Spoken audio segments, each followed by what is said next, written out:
اللهم صل على سيدنا محمد طب القلوب ودوائها وعافية الأبدان وشفائها وكل الأبصار وزيائها وعلى آله وصحبه وبارك وسلم.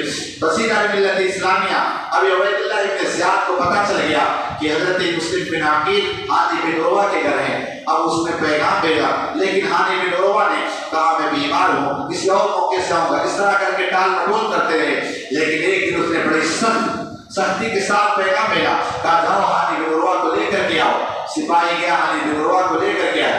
یہ عبید اللہ ابن زیاد اپنے تخت پر بیٹھا تھا. آپ نے سلام کیا لیکن سلام کا جواب نہیں دیا، بڑے غصے میں تھا. کہا اے ہانی بن عروہ، تمہیں شرم نہیں آئی؟ تم یہاں شہر کا ماحول خراب کر رہے ہو. کہا کیا ہوا؟ کہا ہوا یہ کہ تم نے اپنے گھر میں ایک فتنے کو معاذ اللہ پناہ دے رکھی ہے، مسلم بن عقیل کو پناہ دے رکھی ہو. وہاں پر لوگوں کو جمع کر کے میرے خلاف بغاوتیں کرنے والے ہو، ایسے معاملات کرنے والے ہو. اللہ اکبر. ہانی بن عروہ نے کہا میرے گھر پہ نہیں ہے، انکار کیا. فوراً اسی شام غلام کو سامنے پیش کر دیا. ہانی بن عروہ اسے دیکھ کر دت رہ گئے. اللہ اکبر. اب اس کے بعد عبید اللہ ابن زیاد نے کہا اے ہانی، تم میرے ساتھ پرانے تعلق سے بھی ایسا کیا تم نے؟ کہا مسلم کو میرے حوالے کر دو. ہانی بن عروہ نے کہا سن لے، میں کبھی بھی مسلم بن عقیل کو تیرے حوالے نہ کروں گا، اس لیے کہ میں نے ان کو پناہ دیا ہے. میں نے خود بلایا نہیں، وہ میرے گھر آئے، میں نے پناہ دیا، لہٰذا مجھے مہلت دے، میں ان کو اپنے گھر سے وہاں روانہ کر دو، کہیں جانے کے لیے کہہ دو، لیکن جب تک وہ میرے گھر میں ہیں میں کبھی تیرے حوالے نہ کروں گا. مسلم بن عبید اللہ ابن زیاد غصے میں اٹھا اور فوراً ایک ڈنڈے لگایا. آپ کے سر سے خون نکلنے لگا. آپ کو مارتا ہے. کہا تو میرے ساتھ گستاخیاں کرتا ہے. حضرت ہانی بن عروہ نے قریب سپاہی کے فوراً تلوار اٹھانا چاہا لیکن وہ پیچھے ہٹ گیا. اب اس کے بعد عبید اللہ ابن زیاد نے کہا اے ہانی، تم نے اپنا خون میرے لیے حلال کر دیا ہے، آپ کو زخمی کیا. اب اس کے بعد عبید اللہ ابن زیاد نے کہا لے جاؤ انہیں، بند کمرے میں چھوڑ دو. ایک کمرے میں بند کر دیا گیا. اب پورے شہر کی بات پھیل گئی. کہا بھی ہانی بن عروہ کو شہید کر دیا گیا، ہانی بن عروہ کو شہید کر دیا گیا ہے. اللہ اکبر. جب اس طرح کی خبر پھیلی نا، حضرت ہانی بن عروہ کے جو قبیلے والے تھے وہ تلوار لے کر کے وہاں سے سارے لوگ وہاں سے آ جاتے اور آ کر کے گورنر ہاؤس کا گھیراؤ کر لیتے. کہتے ہم ان سے مقابلہ کریں گے، ان کا بھی قتل کریں گے. اور اس کے علاوہ حضرت امام مسلم رضی اللہ عنہ 40,000 کا لشکر تھا. آ کر کے پورے گورنر ہاؤس کا گھیراؤ کر لیا جاتا ہے. عبید اللہ ابن زیاد نے موقع کو بھانپ لیا. کہا حالات اچھے نہیں. وہاں کے جو قاضی تھے، قاضی شریح، ان کو بلایا اور بلانے کے بعد کہا جاؤ. جا کر کے وہاں ہانی بن عروہ سے بھی حالانکہ زخمی کر دیا تھا. اور اس کے بعد قاضی شریح جب جاتے ہیں، ہانی بن عروہ نے کہا کہ قاضی اگر میرے پاس چند افراد بھی میرے پاس آ گئے تو سمجھ لو کہ میں اپنی جان کو بچا لوں گا اور ان کے لیے کافی ہو جاؤں گا. قاضی شریح نے سنا. کہا جا کر بتا دو. لیکن عبید اللہ ابن زیاد کے جاسوس ساتھ میں تھے. کہا صرف یہ تمہیں بتانا ہے ہانی بن عروہ زندہ ہیں، اس کے علاوہ تمہیں کوئی بات نہیں بتانا ہے. اللہ اکبر. اب اس کے بعد قاضی شریح وہاں سے آتے ہیں. یہاں ہانی بن عروہ کے جو گھر والے تھے، عزیز و اقارب سارے کے سارے پیچھے کھڑے. قاضی شریح نے کہا اے لوگوں، کہا ہانی بن عروہ بھی زندہ ہیں، ایک مصلحت کے تحت انہیں قید رکھا گیا ہے. اس کے بعد بہت سارے ان کے عزیز و اقارب چلے جاتے ہیں. اب اس کے بعد عبید اللہ ابن زیاد نے سوچا کیا کیا جائے. ادھر حضرت امام مسلم بن عقیل کو لوگ کہہ رہے ہیں کہ امام حکمت ہے، ہم اس کی شہید بنا دیں گے، اس کو قتل کر دیں گے اور آپ گورنر بن جائیں گے. امام مسلم رضی اللہ تعالیٰ نے فرمایا نہیں. اس لیے کہ آپ دیکھیں ایک اہل بیت اتحاد یا ایک ایسا انسان ہوتا ہے ڈائریکٹ کسی پہ حملہ نہیں کرتا، پہلے اسے نصیحت نہیں کرتا ہے، اسے حجت کرتا ہے، ساری چیزیں کرتا ہے. امام مسلم رضی اللہ تعالیٰ نے بنا دیا. اب عبید اللہ ابن زیاد کو اس وقت میں موقع مل گیا. بڑے بڑے جو وہاں کے چودھری تھے، بڑے لوگ ان سب کو پکڑوا لیا اور پکڑوانے کے بعد گورنر ہاؤس کے اوپر پھیلنے کا لے گیا. اور لے جانے کے بعد سارے سپاہیوں کو کہا ایک یہاں چودھری جو یہاں بڑے لوگ ہیں نا، ان کی گردن کو نیچے کرو اور ان کے خاندان والوں کو کہہ دو اگر تم مسلم بن عقیل کا ساتھ دو گے اس کی گردن مار دی جائے گی. تو فوراً کہ تم لوگ چلے جاؤ. یہاں تک کہ وہ چلے جاتے، یہاں تک کہ وہ چلے جاتے. یہاں تک اسی طرح شام کا جب وقت ہوتا ہے نا، حضرت امام مسلم رضی اللہ تعالیٰ کے پاس 500 افراد تھے، باقی سارے کے سارے چلے گئے. امام مسلم رضی اللہ تعالیٰ آپ فوراً مغرب کی اذان ہوتی ہے، آپ نماز کے مصلی پر کھڑے ہوتے ہیں. امام مسلم رضی اللہ تعالیٰ نے نماز پڑھائی، جیسے سلام پھیرا نا، سلام پھیرنے کے بعد وہ 500 افراد تھے، سارے کے سارے غائب تھے، ایک بندہ تھا جس کا مسلح تھا، باقی سارے کے سارے غائب ہو گئے، سارے کے سارے چلے گئے۔ امام مسلم رضی اللہ تعالیٰ نے ایک ٹھنڈی سانس لی، کہا یا اللہ، اے اللہ، اے اللہ یہ کیا ہوا؟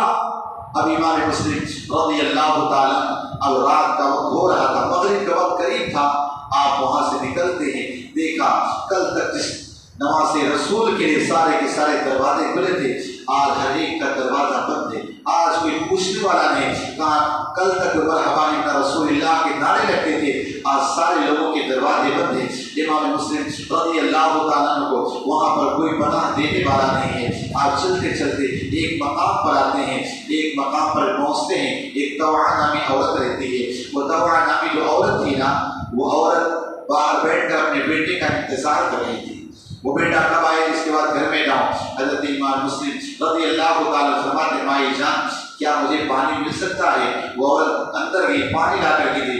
حضرت امام مسلم رضی اللہ تعالیٰ آپ پانی پیتے ہیں اور اس کے بعد پھر کھڑے رہتے ہیں، وہ طوعہ نامی عورت کہتی ہے اے جان انسان اپنے راستہ لینا، یہاں پر کیوں کھڑا ہے، اپنے گھر جانا۔ امام مسلم رضی اللہ تعالیٰ کہتے ہیں مائی جان میرا تو کوئی گھر ہی نہیں ہے، میری تو کوئی پناہ گاہ ہی نہیں، میں کہاں جاؤں؟ کہا تم کون ہو؟ کہا میں امام مسلم بن عقیل ہوں۔ اتنا سننے کے بعد وہ عورت فوراً کہتی ہے حضرت آپ اندر تشریف لائیں، اہل بیت بہار سے محبت کرنے والی تھی، اپنے گھر میں لے جاتی ہے، کھانا کھلاتی ہے، آرام کرواتی ہے۔ اس کے بعد آگے کیا ہوتا ہے کل انشاءاللہ آپ اللہ سماعت فرمائیں گے۔ اللہ پاک ہم سب کو کہنے سننے سے عمل کی توفیق عطا فرمائے۔ وآخر دعوانا الحمدللہ رب العالمین۔ صلی اللہ